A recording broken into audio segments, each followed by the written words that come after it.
Hello and welcome to a brand new show of Market Makers. Unfortunately, the year 2015 is off to a shaky start. For the moment, it appears that risk is off the table. It is no longer risk on, it is risk off. We could blame the current turmoil on global factors, but also for a long-term investor, is this a good opportunity to put money to work? So to connect the dots and to talk about what is the way forward for 2015, I have with me a perfect guest. Manish Chokhani of Enam Holdings. Manish, great to have you back and thank you for joining us. 2015 unfortunately is not off to a great start. Dollar is at a multi-year high, euro at a multi-month low, and there's a chaos in the oil market. It's the best time, isn't it? So there are worries in the world, but it's like for a shopper who goes out to buy, it's like there's a sale going on. So one should be very excited about it and not say it's a disappointing start. It's the great start because the average Indians haven't yet participated in the market. This is an invitation to please come back.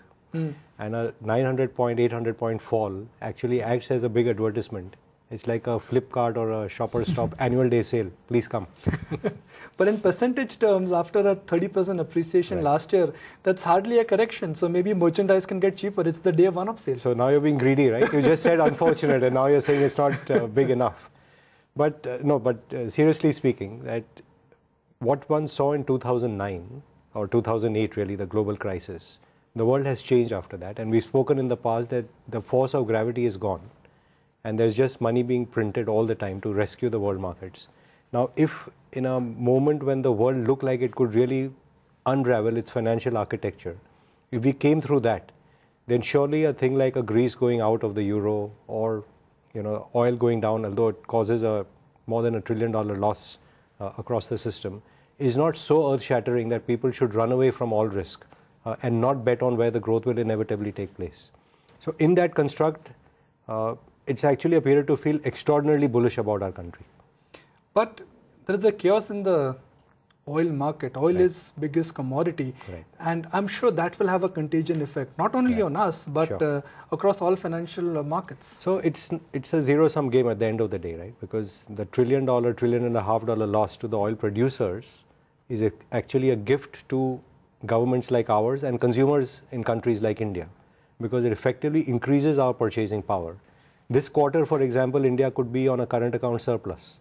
And we've traditionally worried about how will we finance our imports and how will we find the money to fund our current account. So you would have even noticed the Indian currency has been among the strongest in this period of turmoil in the world, really taking cognizance of this fact. So I wouldn't worry. See, oil going to $40, does it cause geopolitical problems? Does it cause war and strife and all of that? Are a lot of imaginary fears. A lot of it is to do with maybe, and no one's thinking about it, everyone thinks US is playing this game to put pressure on Russia. Maybe, just maybe, Saudi Arabia is playing this game to put pressure on US. You don't necessarily want all the shale oil producers to be thriving over there. So, and I would not build a case where oil remains at $40, $50. I think if we have to build our models and our cases, it should be at $60 or $65, a few years out. And this is really a heaven-sent period for India.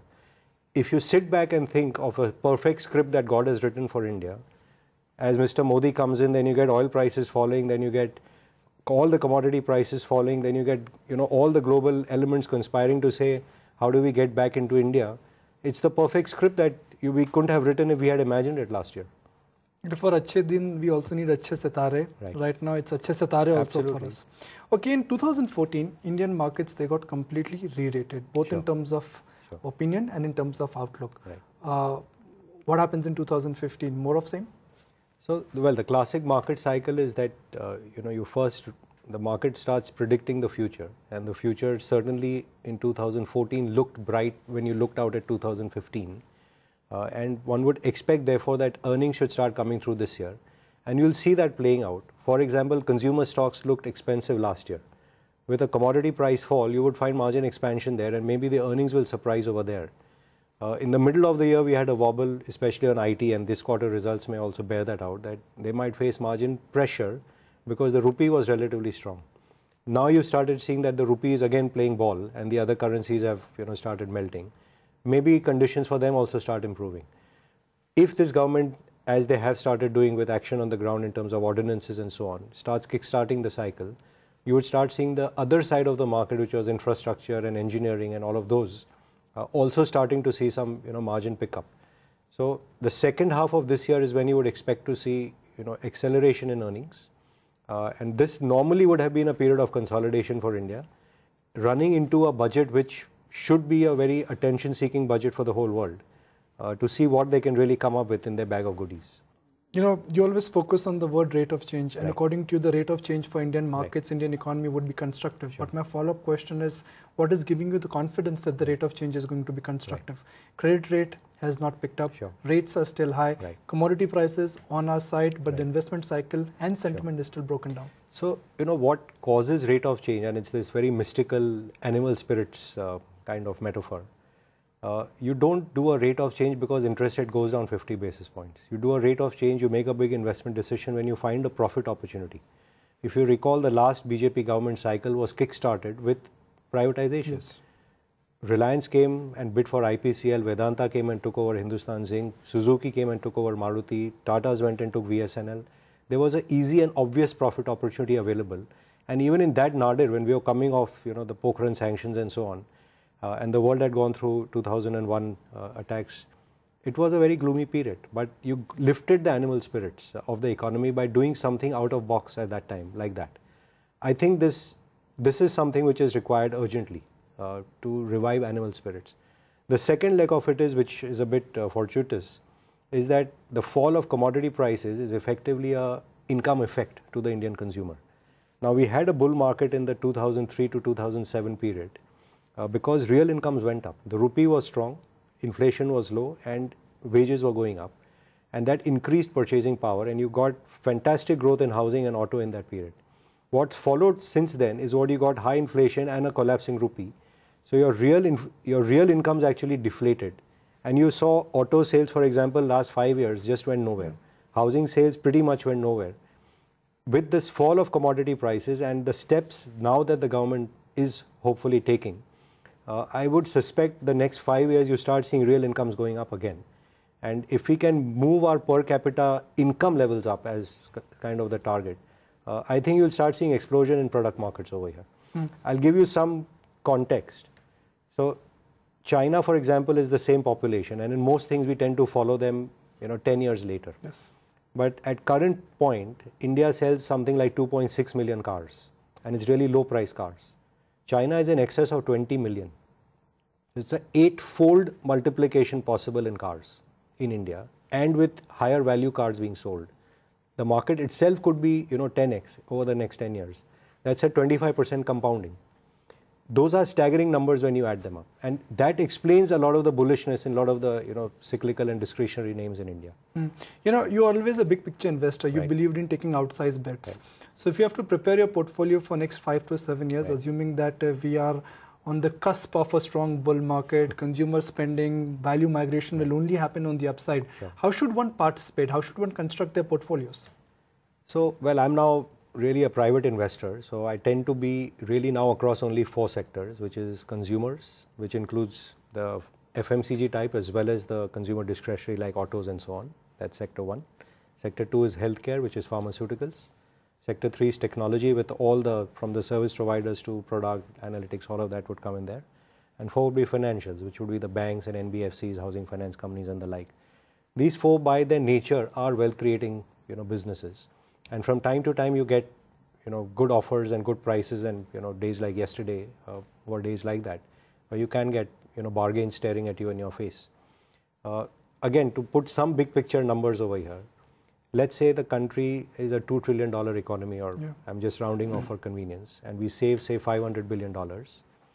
Of that, only half as yet comes into financial assets.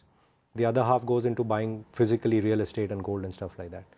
So the opportunity in the financial services space is so large that A, our GDP is going to grow, B, our saving number from where we've come down is only going to grow, 3, the share of financial savings within that has to go up, and 4, within that, the share of private sector banks or smartly run NBFCs has to grow at the expense of the public sector.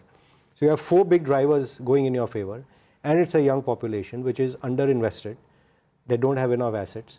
Even if I were to just take one component, for example, on mortgages, Annually, we buy more than $200 billion of real estate, annually. The total aggregate mortgages outstanding in India, all the history of 10, 20 years put together at this point would be, I think, of the order of $130, $140 billion.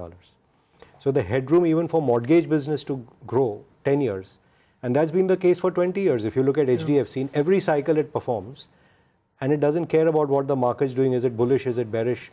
HDFC keeps going.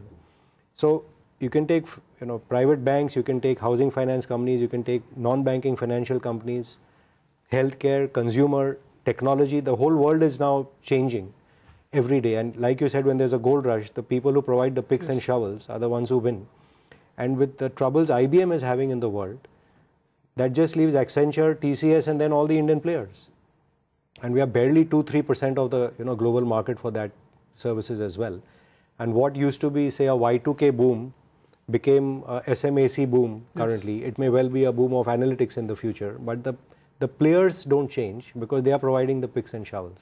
So there's a lot of interesting stuff to do. And I mean, honestly, to take oil at $50, the world in a crisis, interest rates at 2%, continuous flooding of liquidity, no one else in the world really in a position to use the money, is the perfect conditions for India. If only now we get our policy act right and start reviving this great animal spirits in India by giving a clear, big profit opportunity to our industrialists, I think you'll see really big times ahead. Let's discuss all the 4 sectors which you've mentioned. Financials, you pretty much have sketched the big picture for us, but let's talk about pharmaceuticals. Pharma stocks have given a CAGR return of more than 20-25% for last 4 or 5 years. B, their operating profit margins are at a record high. C, competition will only intensify. Let me stop you right there. So what's the aggregate market cap of the Indian pharma sector?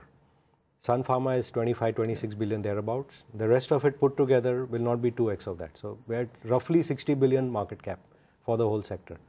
You go after Sun Pharma, the next probably is going to be Lupin at 10. And Lupin, remember, 10 years ago was, I remember doing a private equity deal with CVC for them in like 2002 or 3. It was in the hundreds of crores. It wasn't even in close to $1 billion or whatever.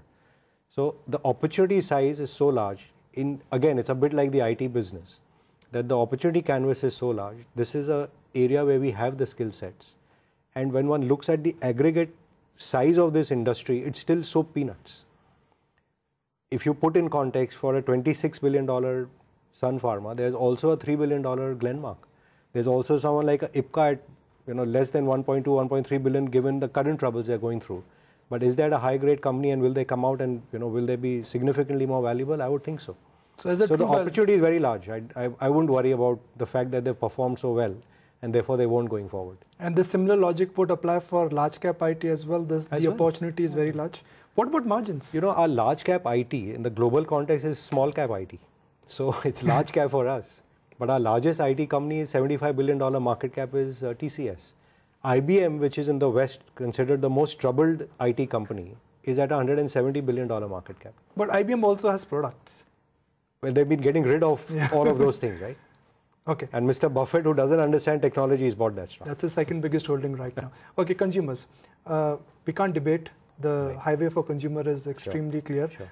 But what about pricing? Nestle at 50 times, HUL at 30 times. So, one way I've learned is you give up 1 year of earnings and look out, does it compound for you after that? So I'm not suggesting you buy a 50p stock, but there's enough to do. And we spoke, and while I don't normally speak about individual stocks, we spoke last time briefly off camera. So it's worth thinking. There's this company, Zydus Cadila, which we spoke about, which does sugar-free substitutes and associated wellness products. Now, in a country which is the diabetes capital of the world, why would this company be selling only 500 crores of wellness type products? I mean, the sugar itself is much, much lower. They had to get the distribution act together, which they are in the process of doing. Why would you not look at things like that? So you don't have to buy the discovered Nestle's at the most expensive prices. Consumer is a very big omnibus term. Separately in my private equity hat, there is an investment which is now in the public domain, so I can talk about it, where we bought someone who will be selling you eyeglasses made to order for your spectacles. Now, we are the blind capital of the world. There is no organized player in that. It's not about online or offline. The fact is you don't have high quality supply in this country. So there are categories which will get created over here. And if you're with the right person and you make the right efforts, it may be a matter of timing. But surely the size of win is going to be very, very big. Okay, let me take the clock back. And the clear outsized gainers of the last bull market were infra, commodity, and to a large extent, energy names. What will happen to that end of the market now? Difficult period. So I've spoken to you also in the past that, ever since we broke the Bretton Woods standard of gold versus currencies, and we moved to a dollar peg, every decade the world created a bubble because we print too much money. So like in the 1970s, we created a commodity silver gold bull market. In the 1980s, it went into areas like Japan and Taiwan and created what was then the emerging market bull market. In the 1990s, we created the TMT bull market. The 2000 to 2010 period was the bull market of commodities, and associated with that was BRICS. The decade which follows is usually not very good for those who have benefited from the previous bubble. So it's unlikely to be extraordinary period for commodities and infrastructure because it was just sheer liquidity driving most of these. And this new magic factor of this time is different, which was China consuming commodities. With the slowdown of China, the big infrastructure really has to be built in India, maybe US. But it's not an open architecture for everybody. Well, the need of the hour is to build infrastructure, but who's got the money? Which is why the crux of my argument is if India has to kickstart, we have a $800–900 billion government balance sheet which is stuck in assets which don't produce returns, on which they pay $75 billion of interest. That interest starts sucking away the money from our banking system through SLR and keeps interest rates elevated and keeps a fiscal deficit which keeps rates high.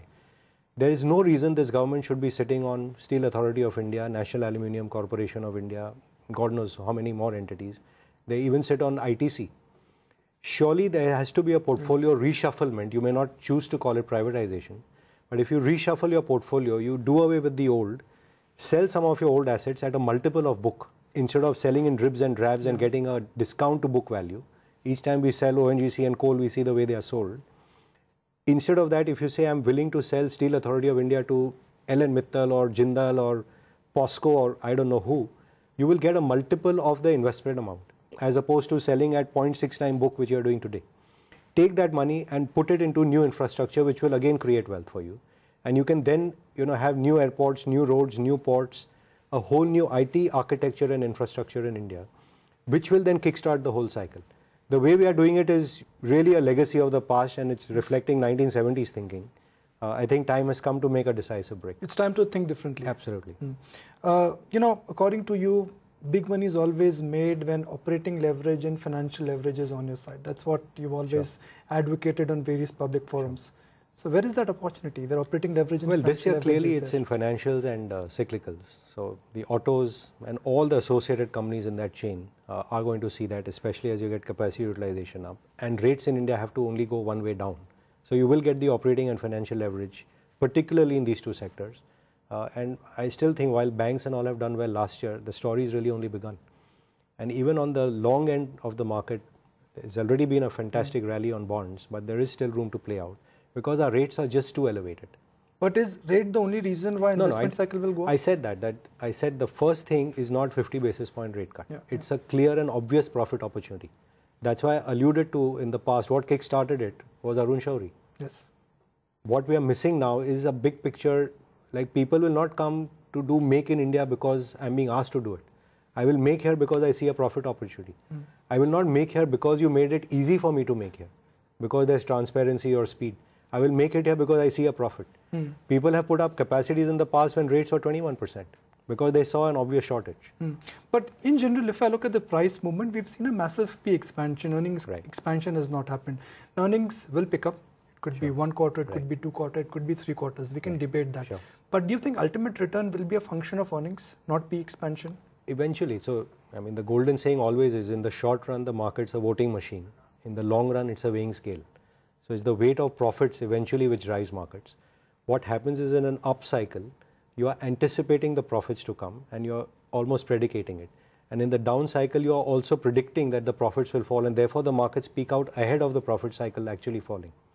So this cycle, the profit cycle, is hopefully beginning rather than ending. You know rates are headed down. You know capacity utilization is headed up. You know income levels are headed up. So I wouldn't want to sit and time it. It didn't happen this quarter. It won't happen one quarter later. If you take the whole business cycle, are we at the beginning of a cycle or are we at the end of a cycle? Common sense will tell you we're closer to the beginning than we are to the end. And if that's the case, surely this market has a lot of room to run. And if I just put some history here, historically Indian markets have always peaked out when P multiples are north of 20. Yeah. Right now it's about 15, 16 times. Yeah, I mean, you can see 2025 trailing. Yes. So at some point, this market, I wouldn't be surprised if it's a double from here, just because earnings have lifted off and multiples haven't yet completed their complete expansion. But where will the earning kicker come in from? That's my question, because the base effect for large cap IT, large cap pharma, some consumer names has already kicked in. So Autos also have seen good numbers. Just put in hindsight, in 2003, the index earning was 300 rupees. Okay. Right? It's 1750 this year's projection. Let's say we're at 1800. So Okay. we've gone 6x in 10 years, Yes. let's say. Let's say you do 5x in the next 10 years. Where will you end up? But is it possible? Why is it not possible? Because the rate of return, the economically rate of return in India is 15-16%. If you're saying rates are at 8, now if rates go down to 5 or 6 in India, then the return on equity will tend down, but then your multiples will expand. So you can't have it both ways. So where are markets mispricing growth? So currently, I think financials are still underpriced. I think the market's unnecessarily scared. Well, maybe in the short run they are right, but if you look at across the cycle, I think IT is still being mispriced in India because of these fears of cross currency and so on. And Q3 traditionally has been a weak quarter. I think also, like the fear you alluded that pharma has performed so well, can it still perform? The absolute size is still so small. So three obvious, sectors which are great sectors to be in are not fully priced. So if they are not fully priced, to me they are wrongly priced. Our PSU, there's a long way to go. Our PSU stocks, be it banks, energy, some metal names, is there opportunity there? So it's an intent issue over there, like you said. So if PSUs are only going to benefit from this token change of I will not interfere, I will make things a lot more easy, I will make it more transparent and so on. Surely there is a trade to do where you go from half a book to maybe 1.5 time book. And that is serious money. But that's not someone saying I want to structurally hold it in my portfolio for 10 years. If one is saying this market can be up 5 times in a decade, I'm not sure many people will take the bet that I'll hold public sector stocks across the decade. And real wealth to be created, you need to hold things for long to give it time to compound for you. However, if we go down the route which the previous BJP government had done, the NDA with Mr. Shauri, where he said, like you gave away a Hindustan Zinc, it benefited the economy, it benefited the workers, it benefited the shareholders, and it just created national wealth. And it saved an import bill, which otherwise you would not have mined so much zinc. When you gave away an IPCL, again, the workers have benefited, shareholders have benefited, the economy has benefited. That's the way to think about it rather than saying, I am the Zamindar, I want to hold on to Steel Authority of India. Why are you holding on to it? Why don't we sell it and why don't we create new assets which are much more required? Whether it's a road, whether it's a port, whether it's a school, whether it's a hospital. Why is the government saying the public sector, the private sector will create national assets? Why is the government not doing it? What are taxes being collected for? Fair point. That requires out of box and some brave thinking. Final question, it's easy to predict where markets would be in next 1 year, perhaps the next 3 years. But it's tricky to predict who's going to win the next World Cup. With our bowling attack, it's not us. That's easy. Appreciate your time. Have a wonderful 2015 ahead and thank you for joining us. Thanks so much. Thank you. That's it on this edition of Market Makers. I'm Nikunj Dalmia signing off. Thank you for watching the show.